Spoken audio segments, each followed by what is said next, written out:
हरियापुर गांव के एक कोने में रघुवीर लोहार का एक छोटा सा घर था। गरीबी ने जैसे इस परिवार को चारों तरफ से घेर रखा था।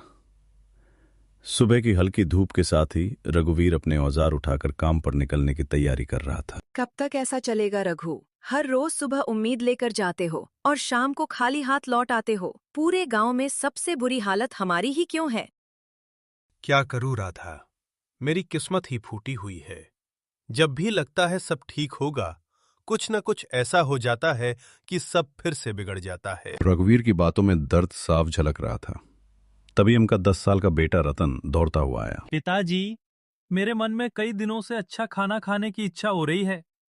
हमारे घर में दूसरों की तरह पकवान क्यों नहीं बनते? ये सुनकर रघुवीर की आंखें नम हो गईं। उसने अपने बेटे के सिर पर हाथ फेरा। चिंता मत कर बेटा, हमारे दिन भी जरूर बदलेंगे। एक दिन ऐसा आएगा जब हम भी अच्छे अच्छे पकवान बनाएंगे।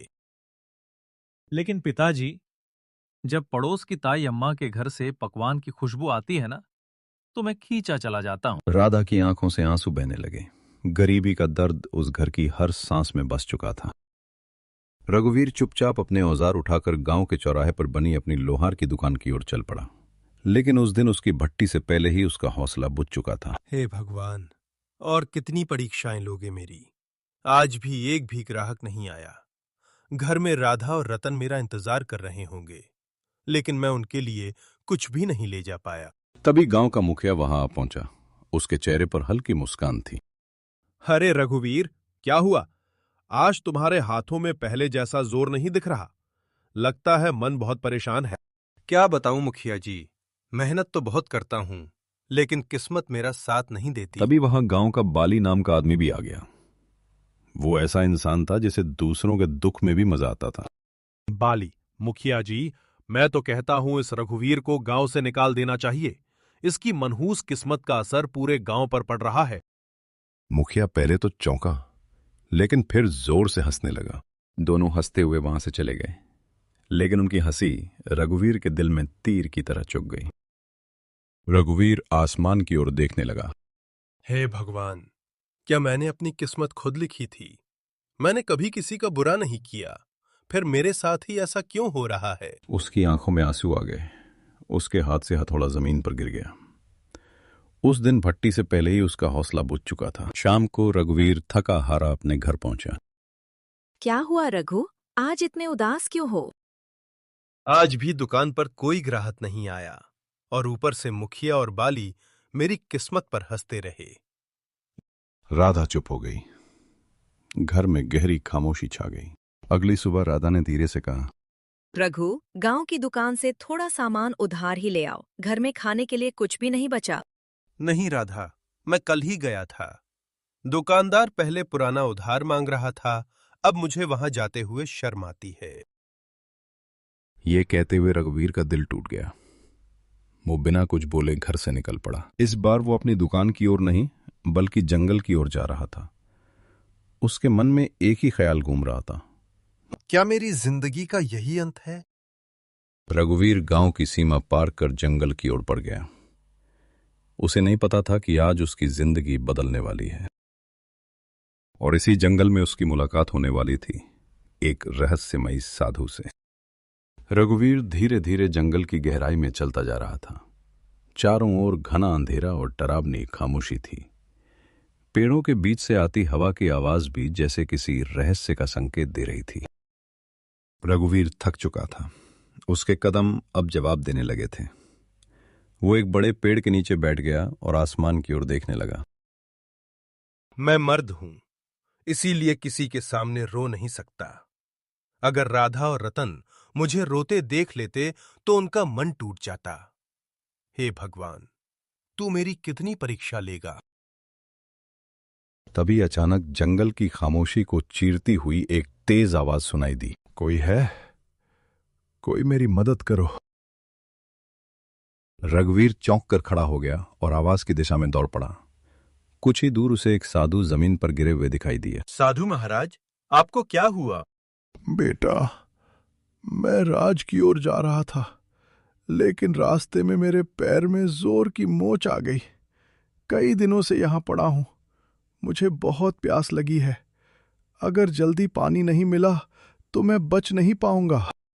रघुवीर तुरंत इधर उधर देखने लगा, लेकिन दूर दूर तक कहीं पानी नजर नहीं आ रहा था। महाराज, अगर आपको पता हो कि पानी कहाँ मिलेगा तो बताइए, मैं अभी ले आता हूं। यहां से लगभग 2 मील दूर एक तालाब है। तुम मेरे लिए वहां से पानी ले आओ बेटा। इतना कहकर साधु ने अपना कमंडल रघुवीर को दे दिया। रघुवीर बिना देर किए उस दिशा में चल पड़ा। काफी देर चलने के बाद आखिरकार उसे वो तालाब दिखाई दिया।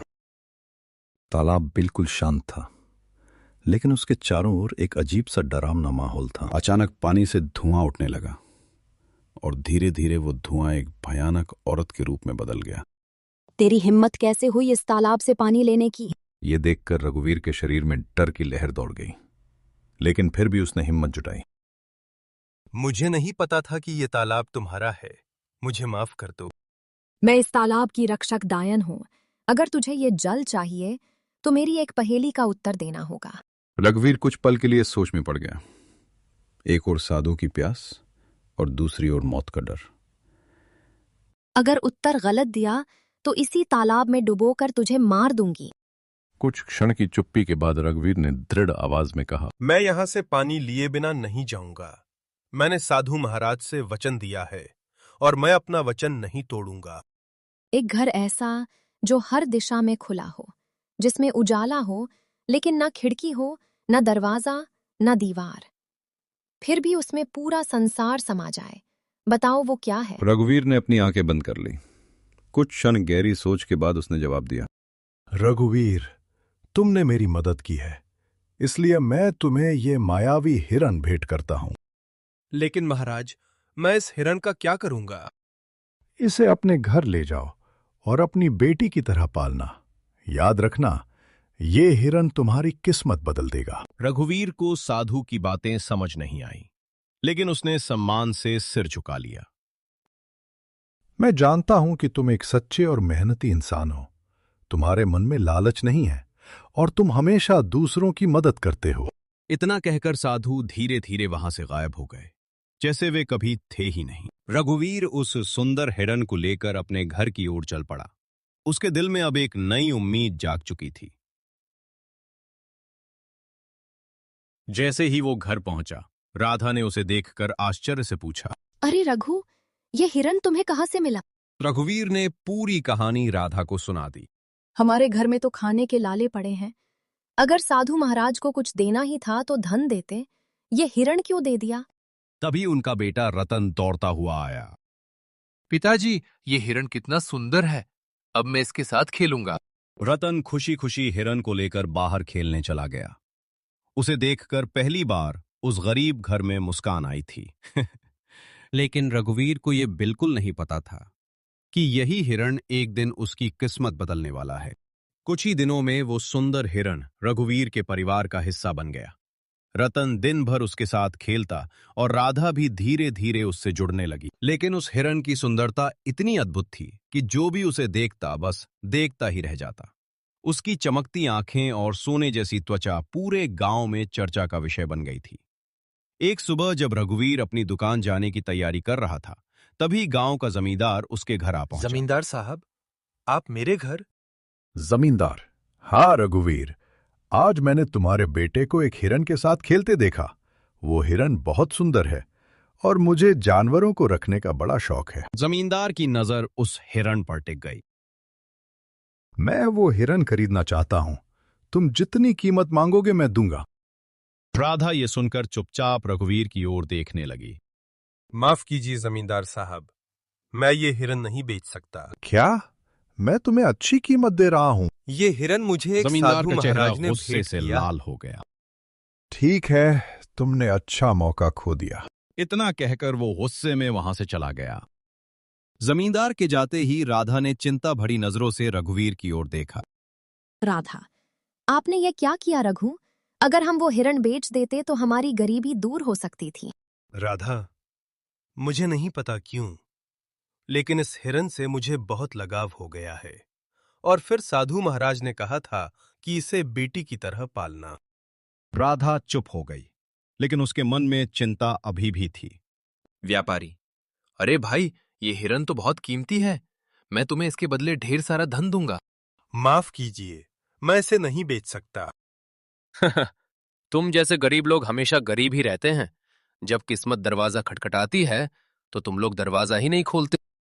इतना कहकर व्यापारी भी वहां से चला गया। अब राधा का गुस्सा बढ़ गया। जब से ये हिरण आया है, खर्चा और बढ़ गया है। पहले जमींदार, अब व्यापारी, दोनों को मना कर दिया। रघुवीर मुस्कुराया और धीरे से बोला। राधा, कोई अपनी बेटी को कीमत पर बेचता है क्या? ये सुनकर राधा की आंखें नम हो गईं और उसके चेहरे पर हल्की मुस्कान आ गई। लेकिन उसी समय राज्य के राजमहल में एक बड़ी समस्या पैदा हो चुकी थी।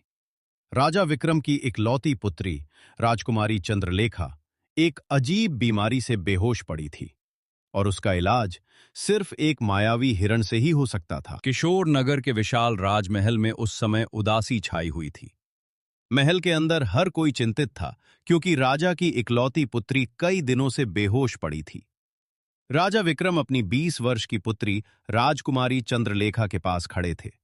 उनकी आंखों में चिंता साफ दिखाई दे रही। राजा विक्रम, राजगुरु, क्या मेरी पुत्री ठीक हो पाएगी? मैंने राज्य के बड़े बड़े वैद्यों को बुलाया, लेकिन कोई भी उसका इलाज नहीं कर पाया। राजगुरु कुछ पल शांत खड़े रहे, फिर धीरे से बोले। महाराज, राजकुमारी को एक बहुत विचित्र बीमारी हुई है। इसका इलाज संभव है, लेकिन वो बहुत कठिन है। राजा विक्रम, जल्दी बताइए गुरुजी, मेरी बेटी को बचाने के लिए मैं कुछ भी कर सकता हूं। राजगुरु ने अपनी आंखें बंद की और ध्यान लगाने लगे। राजकुमारी का इलाज केवल एक ही चीज से संभव है। क्या? एक मायावी हिरण का आंसू और एक गरीब मनुष्य का सच्चा आंसू। जब ये दोनों आंसू एक साथ जमीन पर गिरेंगे, तब एक दिव्य फूल प्रकट होगा। राजा विक्रम हैरान रह गए। और वही फूल मेरी पुत्री को ठीक कर सकता है? जी महाराज, उस फूल को राजकुमारी के शरीर से स्पर्श कराना होगा, तभी उनकी बीमारी दूर होगी। राजा तुरंत बोले। तो फिर बताइए, वो मायावी हिरण कहाँ मिलेगा?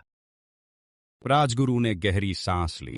महाराज, वो मायावी हिरण इस समय हरियापुर गांव के एक लोहार के पास है। राजा चौंक गए। राजा विक्रम, एक गरीब लोहार के पास? क्या? अगर किसी गरीब को जबरदस्ती रुलाया गया तो उसके आंसू बेकार हो जाएंगे। दोनों को अपने दिल से रोना होगा, तभी वह दिव्य फूल प्रकट होगा। राजा कुछ देर सोचते रहे, फिर उन्होंने तुरंत आदेश दिया। तैयारी करो, हम अभी हरियापुर गांव जाएंगे। राजा विक्रम अपने मंत्री जगन्नाथ और 2 सिपाहियों के साथ हरियापुर की ओर रवाना हो गए। उन्हें बिल्कुल नहीं पता था कि जिस गरीब लोहार की वे तलाश कर रहे हैं वो और कोई नहीं बल्कि रघुवीर है। कुछ ही समय में राजा विक्रम अपने मंत्री और सिपाहियों के साथ हरियापुर गांव पहुंच गए। गांव में राजा के आने की खबर फैलते ही हर कोई हैरान रह गया। गांव का मुखिया तुरंत दौड़ता हुआ राजा के सामने पहुंचा। मुखिया, महाराज, हमारे तो भाग्य ही खुल गए कि आप हमारे गांव पधारे हैं। मुझे तुम्हारी बातों में कोई दिलचस्पी नहीं है। बस इतना बताओ, क्या इस गांव में कोई लोहार रहता है जिसके पास एक हिरण है? जी महाराज, उसका नाम रघुवीर है। पूरे गांव को पता है कि उसके पास एक बहुत सुंदर हिरण है। मुखिया तुरंत राजा को लेकर रघुवीर के घर की ओर चल पड़ा। रघुवीर अपने घर के बाहर बैठा था। अचानक उसने देखा कि राजा, मंत्री और सिपाही उसके घर की ओर आ रहे हैं। प्रणाम महाराज। राजा विक्रम, क्या तुम्हारे पास एक हिरण है? जी महाराज, है। वो हिरण तुम्हें कहां से मिला? महाराज, एक साधु महाराज ने मुझे वो हिरण भेंट किया था। राजा तुरंत समझ गए कि वही मायावी हिरण है। राजा विक्रम, लोहार, मुझे वो हिरण चाहिए। तुम जितनी कीमत मांगोगे मैं दूंगा। रघुवीर कुछ पल चुप रहा, फिर उसने धीरे से कहा। क्षमा कीजिए महाराज, मैं वह हिरण नहीं बेच सकता। ये सुनकर मुखिया तुरंत बोल पड़ा। मुखिया, महाराज, ये बहुत जिद्दी है। जमींदार भी इसे खरीदना चाहता था, लेकिन इसने उसे भी मना कर दिया। लोहार, मैं तुम्हें आधा राज्य देने को तैयार हूं, बस मुझे वो हिरण दे दो। रघुवीर ने सिर झुका लिया, लेकिन उसकी आवाज मजबूत थी। महाराज, अगर आप मुझे पूरा राज्य भी दे दें, तब भी मैं वो हिरण नहीं दूंगा। राजा का चेहरा गुस्से से लाल हो गया। सिपाहियों, इस लोहार को बंदी बना लो और उस हिरण को पकड़कर महल ले चलो। जी महाराज। सिपाहियों ने रघुवीर और हिरण दोनों को पकड़ लिया। रघुवीर की आंखों में दर्द था, लेकिन उसने हिम्मत नहीं हारी। महाराज, मेरी एक छोटी सी विनती है। क्या? मैं अपने इस हिरण को एक बार गले लगाना चाहता हूं। राजा कुछ पल सोचकर बोले, ठीक है, जाओ। रघुवीर दौड़कर हिरण के पास गया और उसे कसकर गले लगा लिया। रघुवीर की आंखों से आंसू बहने लगे और हिरण की आंखों से भी। और जैसे ही दोनों के आंसू जमीन पर गिरे, वहां एक चमकता हुआ नीला फूल खिल उठा। जैसे ही रघुवीर और उस मायावी हिरण के आंसू जमीन पर गिरे, अचानक वहां से तेज रोशनी निकलने लगी। कुछ ही पलों में जमीन से एक नीला चमकता हुआ दिव्य फूल उगाया। उस फूल से ऐसी रोशनी निकल रही थी कि वहां खड़े सभी लोग हैरान रह गए। राजा विक्रम, ये कैसे हो सकता है? तभी मंत्री जगन्नाथ तुरंत बोले, महाराज, शायद यही वही दिव्य फूल है जिसके बारे में राजगुरु ने बताया था। राजा विक्रम ने तुरंत सिपाहियों को आदेश दिया, जल्दी इस फूल को सावधानी से तोड़ो, हमें तुरंत महल चलना होगा। जी महाराज। सिपाही उस दिव्य फूल को लेकर राजा के साथ राजमहल की ओर रवाना हो गए। रघुवीर और हिरण को भी साथ ले जाया गया। कुछ ही समय में सभी लोग राजमहल पहुंच गए। राजकुमारी चंद्रलेखा अभी भी बेहोश। जल्दी करो, उस फूल को मेरी बेटी के पास लाओ। मंत्री ने धीरे से वो दिव्य फूल उठाया और राजकुमारी के माथे से स्पर्श कराया। अचानक पूरे कमरे में चमकदार रोशनी फैल गई। पिताजी, राजा विक्रम खुशी से उछल पड़े। बेटी, तुम ठीक हो गई? पूरा महल खुशी से झूम उठा। राजा विक्रम तुरंत रघुवीर के पास गए। लोहार, आज तुम्हारी वजह से मेरी बेटी की जान बची है। मैं तुम्हें आधा राज्य देना चाहता हूं। रघुवीर मुस्कुराया और बोला, महाराज, मुझे राज्य नहीं चाहिए। मुझे बस इतना चाहिए कि मैं अपने परिवार के साथ खुशी से जी सकूं। राजा उसकी सादगी देखकर बहुत प्रभावित हुए। राजा विक्रम, आज से तुम इस राज्य के मुख्य कारीगर हो और तुम्हारे परिवार की सारी जिम्मेदारी मेरी है। रघुवीर की आंखों में खुशी के आंसू आ गए। उस दिन के बाद रघुवीर की जिंदगी पूरी तरह बदल गई। उसका परिवार खुशी से रहने लगा और वो मायावी हिरण हमेशा उनके साथ रहा। कहते हैं, सच्चा प्यार और सच्चे आंसू कभी बेकार नहीं जाते।